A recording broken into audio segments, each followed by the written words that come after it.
Have you considered why entrepreneurs quit a business that is successful or a business on its way to being successful? Why will you throw in the towel when you have invested your money and your time in a venture? My name is Adeola Ojeni. On this edition of Streams, I'll be sharing with you 8 reasons why entrepreneurs quit. Number 1, lack of result in the world of business makes entrepreneur quit. I get it and I understand. Without a result or a resultant benefit for your time and your money in business can make anyone quit. But before you quit that business, have you considered whether you have gotten to the yield curve of that business? You see, every business has got what we call the yield curve, the point where things ticks up. Every industry varies in terms of their yield curve. For some, it might be 2 months. For some, it might be a couple of weeks. For some, it might be a year. Take, for example, if you are in a farming business, for example, and maybe you plant cash crop and all of that, it takes a particular number of years to harvest and to make your money.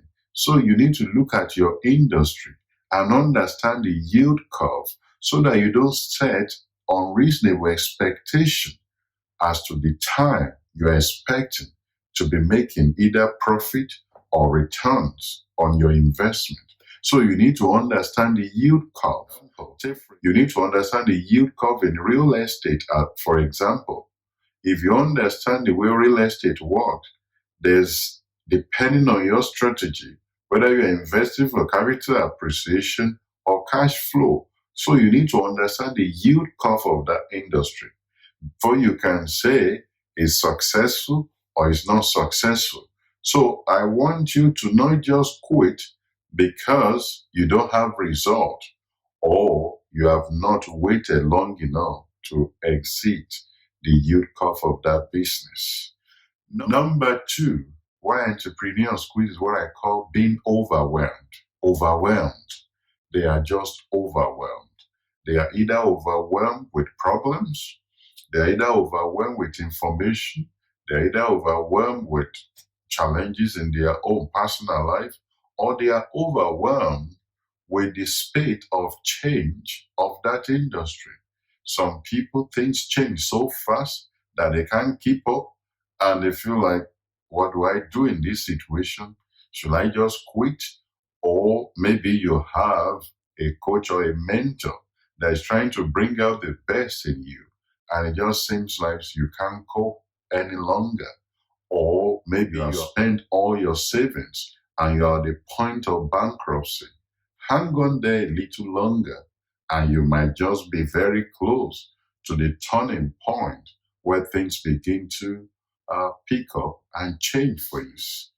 Number 3 is what I call self-sabotage. As much as you have competition and things challenges your vision and your business, some people become successful and they self-sabotage because they suddenly felt out of place in their community or among their friends or within their family because they are very successful now, and they begin to self-sabotage. You that you have been working 40, 50, 60 hours to take you to the level where you are now, as being successful in your business, you started working 20 hours. You started going about doing things that you know will not allow your business to go to the next level.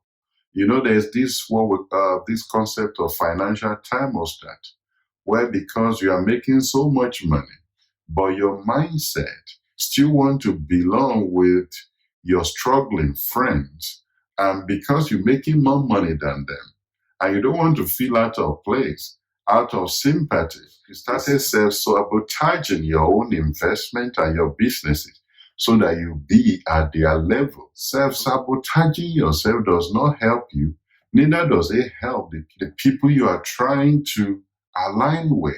What you need is for you to move your business to the next phase of its expansion, of its success. So don't self-sabotage your business.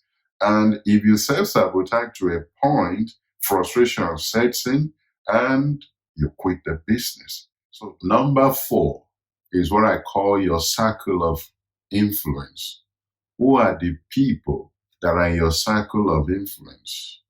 If you have too many people who are not entrepreneurs, who are either going in the direction you are going or are not ahead of you will eventually quit, because instead of people pulling in the direction you are going, people are talking about paycheck when you are creating businesses. People are talking about whether they are going to be able to make their bills, or talking things that are not relevant to a business person. Look at the people in your circle of influence. Be sure to surround yourself with people who are either in similar area of interest like you, in the same business like yourself, or people that are ahead of you. Stop surrounding yourself with mediocres that will not allow your business to grow. People that are talking to you about why you are going to fail, or why you are not smart enough, or why you are not equipped to take that business to the next level. If you surround yourself with so many people like that, it will not be a surprise that you quit. Surround yourself with the right people, with the right mindset, people that can motivate you to the next phase of your business. Number 5 is what I call bad decisions. Some people make bad calls and bad judgment in the world of business. If you should be working and it's the time you are partying or playing, when you should be investing in your business is when you are buying the latest car or going on expensive holidays. Delay gratification. Don't make a bad call, because a bad call can ruin all the successes or progress you have made. It's very difficult to build, very easy to demolish. So don't make a bad call or a bad decision. A bad decision can ruin your business. A wrong turn can derail everything you have built and make a business to fall into pieces. Number 6 is what I called a loner. Somebody that is always by themselves. I do understand that you need to do some things by yourself. But like I mentioned earlier, surrounding yourself with the right circle of people. If you are always by yourself in business, or you are trying to do things by yourself, when you are also discouraged, there's nobody around to motivate you. When you run into certain troubles, there's no one to give you the needed help or a helping hand. When you are a loner and you run into certain challenges, you always say to yourself, maybe you are the only person going through that particular problem.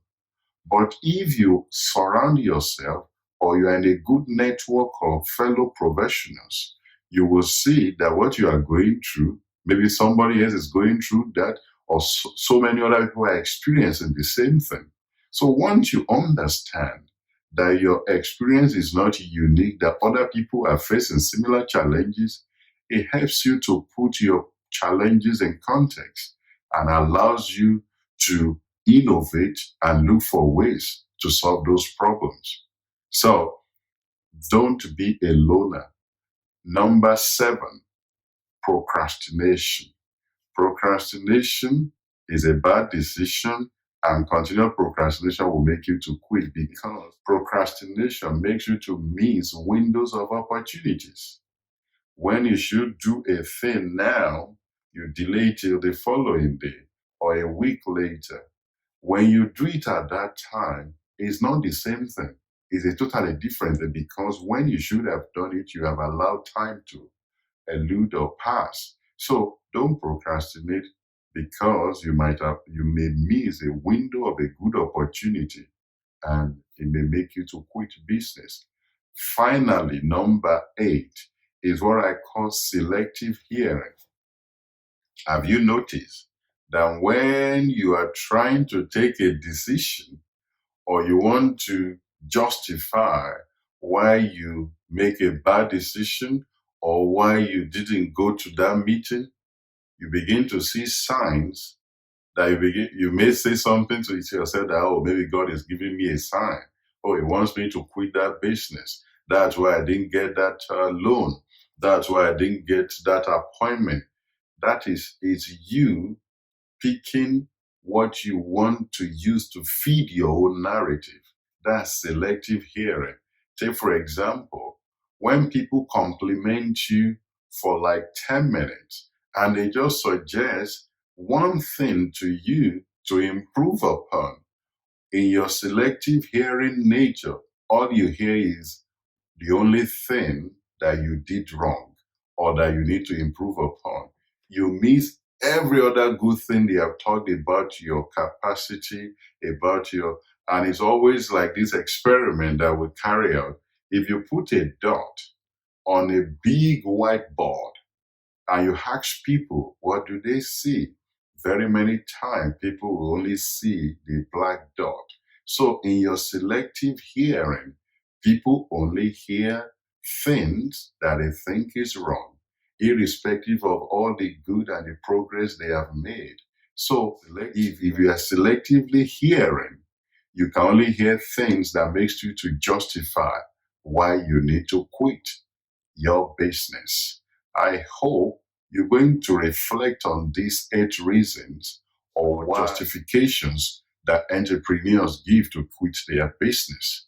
Hope you will mitigate them and know how to take the appropriate decisions in order to avoid you from falling into these 8 traps that makes entrepreneurs to quit their business. Share this material with your network. We want to hear your feedback. Subscribe to this channel and follow us on Instagram, Facebook, and YouTube. We hope to see you on the next episode. Bye for now.